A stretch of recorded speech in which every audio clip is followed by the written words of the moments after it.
رسول اللہ صلی اللہ علیہ وآلہ وسلم نے فرمایا، تم میں سے کسی کی جنت میں کم از کم جگہ یہ ہوگی کہ اللہ تعالیٰ اس سے فرمائے گا تمنا کرو، وہ تمنا کرے گا اور پھر تمنا کرے گا۔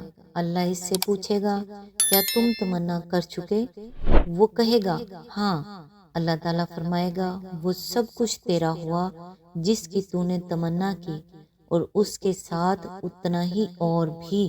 بسم اللہ الرحمن الرحیم۔ السلام علیکم۔ آج انشاءاللہ سورہ نحل کی آیت نمبر 35 سے سٹارٹ کریں گے۔ اس کا ترجمہ اور تفسیر تفہیم القرآن سے بیان کروں گی جو اہل سنت جماعت کے لیے ہے۔ اعوذ باللہ من الشیطان الرجیم، بسم اللہ الرحمن الرحیم۔ یہ مشرکین کہتے ہیں اگر اللہ چاہتا تو نہ ہم اور نہ ہمارے باپ دادا اس کے سوا کسی اور کی عبادت کرتے اور نہ اس کے حکم کے بغیر کسی چیز کو حرام ٹھہراتے۔ ایسے ہی بہانے ان سے پہلے کے لوگ بھی بناتے رہے ہیں، تو کیا رسولوں پر صاف صاف بات پہنچا دینے کے سوا اور بھی کوئی ذمہ داری ہے؟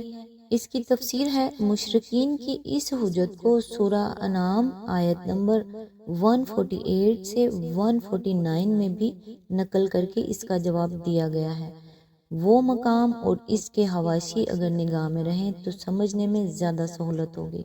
ملاحظہ ہو سورہ انعام حواشی نمبر 124 تا نمبر 126، سورۃ النحل حاشیہ نمبر 31۔ یعنی یہ کوئی نئی بات نہیں ہے کہ آج تم لوگ اللہ کی مشیت کو اپنی گمراہی اور بدعملی کے لیے حجت بنا رہے ہو۔ یہ تو بڑی پرانی دلیل ہے جسے ہمیشہ سے بگڑے ہوئے لوگ اپنے ضمیر کو دھوکہ دینے اور ناصحوں کا منہ بند کرنے کے لیے استعمال کرتے رہے ہیں۔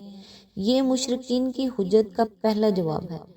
اس جواب کا پورا لطف اٹھانے کے لیے یہ بات ذہن میں رہنی ضروری ہے کہ ابھی چند سطریں پہلے مشرکین کے اس پروپوگنڈے کا ذکر گزر چکا ہے جو وہ قرآن کے خلاف یہ کہہ کر کیا کرتے تھے کہ اجی وہ تو پرانے وقتوں کی فرسودہ کہانیاں ہیں۔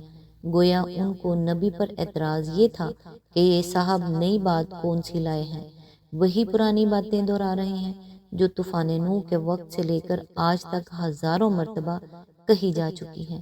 اس کے جواب میں یہاں ان کی دلیل جسے وہ بڑے زور کی دلیل سمجھتے ہوئے پیش کرتے تھے، اس کا ذکر کرنے کے بعد یہ لطیف اشارہ کیا گیا ہے کہ حضرات آپ ہی کون سے ماڈرن ہیں۔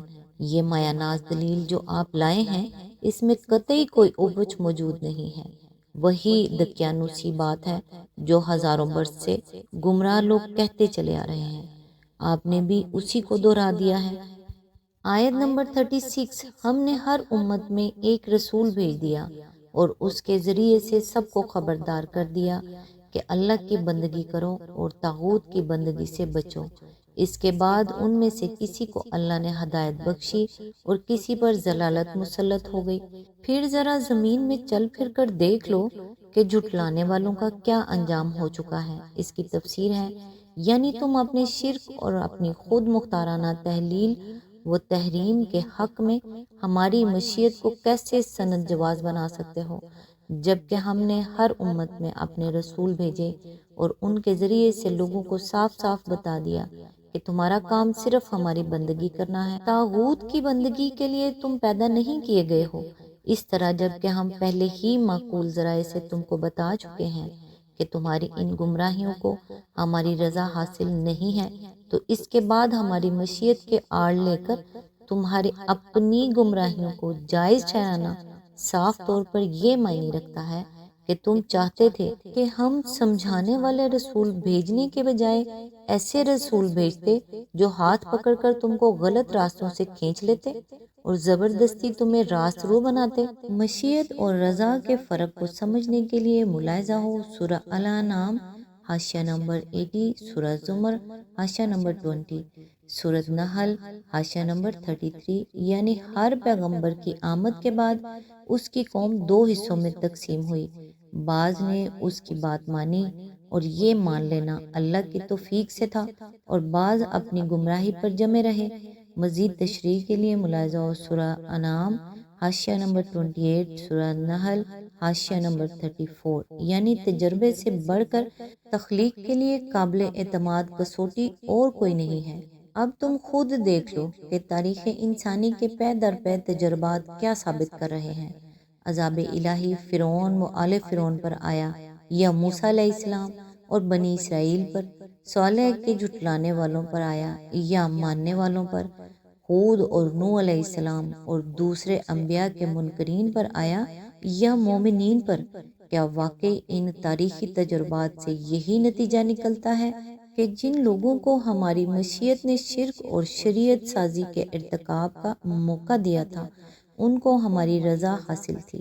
اس کے برعکس یہ واقعات تو صریحاً یہ ثابت کر رہے ہیں کہ فہمائش اور نصیحت کے باوجود جو لوگ ان گمراہیوں پر اصرار کرتے ہیں، انہیں ہماری مشیت ایک حد تک ارتکاب جرائم کا موقع دیتی چلی جاتی ہے، اور پھر ان کا سفینہ خوب بھر جانے کے بعد ڈبو دیا جاتا ہے۔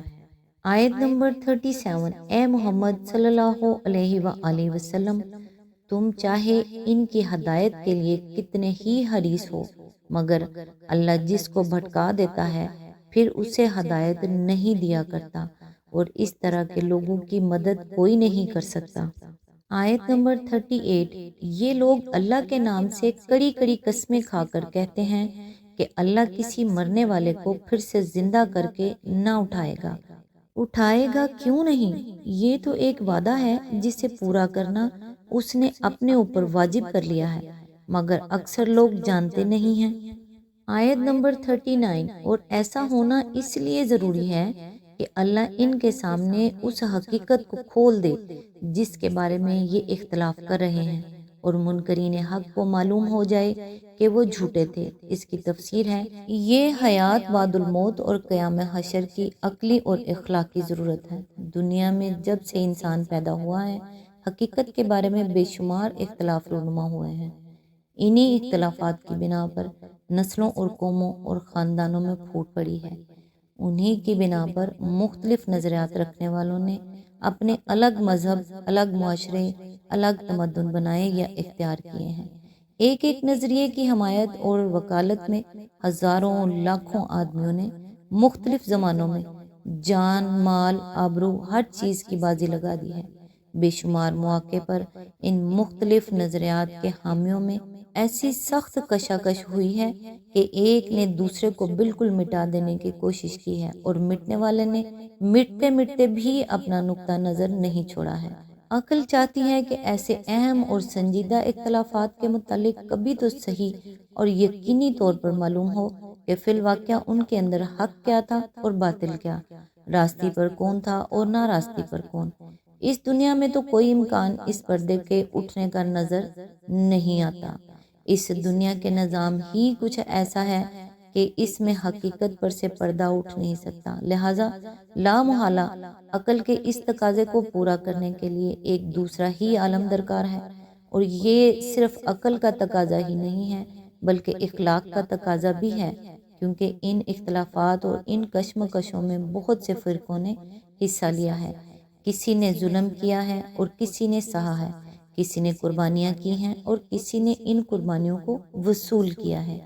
ہر ایک نے اپنے نظریے کے مطابق ایک اخلاقی فلسفہ اور ایک اخلاقی رویہ اختیار کیا ہے، اور اس سے اربوں اور کھربوں انسانوں کی زندگیاں برے یا بھلے طور پر متاثر ہوئی ہیں۔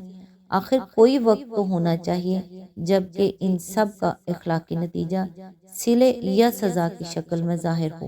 اس دنیا کا نظام اگر صحیح اور مکمل اخلاقی نتائج کے ظہور کا متحمل نہیں ہے تو ایک دوسری دنیا ہونی چاہیے جہاں یہ نتائج ظاہر ہو سکیں۔ آج تک کے لیے بس اتنا ہی۔ نیکسٹ انشاءاللہ آیت نمبر 40 سے سٹارٹ کریں گے۔ تب تک کے لیے دعاؤں میں یاد رکھیے گا۔ اللہ حافظ۔